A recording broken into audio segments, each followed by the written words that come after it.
An Anoka man is lucky to be alive after a bike accident nearly 6 months ago. And doctors say it's his helmet that made all the difference. Dan Fadler narrowly escaped a permanent spinal cord injury.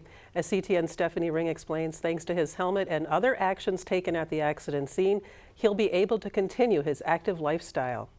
When I had impact with the ground, I heard it and I felt it and I knew that it was serious. Dan Fadler never expected a typical mountain bike ride at Elm Creek Park would lead to a near-death experience. I was going over an elevated platform and drifted off to one side and landed on my head.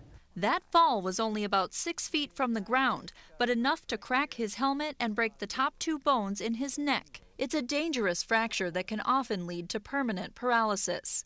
But thanks to his wife's quick actions of stabilizing his neck and airway, she happens to be a paramedic with the Coon Rapids Fire Department, and the fact that Dan was wearing his bike helmet, he'll have almost a full recovery from his injuries.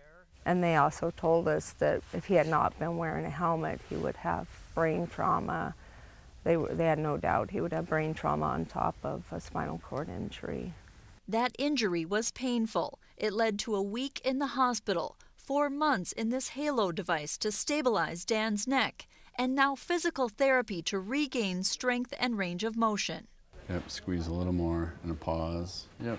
Physical therapist Ryan Torgrud says Dan is lucky because too often an injury like his can have devastating effects. Wearing that helmet, I think, it was a big part of saving his life, along with his wife being a paramedic, was a very important thing.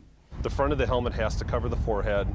Officer Paul Frakey with the Coon Rapids Police Department says this simple piece of equipment can make a big difference if you're ever in an accident. The collisions that we go to between cars and bicycles, we see a reduction in injury based on the wearing of a helmet versus not wearing one.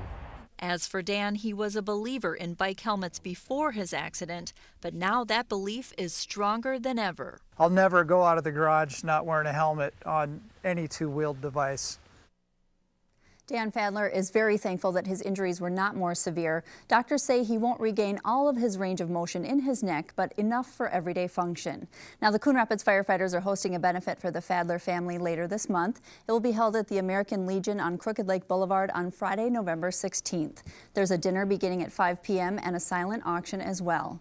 Dan has been out of work since the accident in May. Steve and Karen, money raised will help with various expenses, medical expenses that are all piling up. Yeah, kids get the message a lot, importance of wearing bike helmets, but important for adults as well. Absolutely. This case, it absolutely saved him. All right. Thanks, Steph.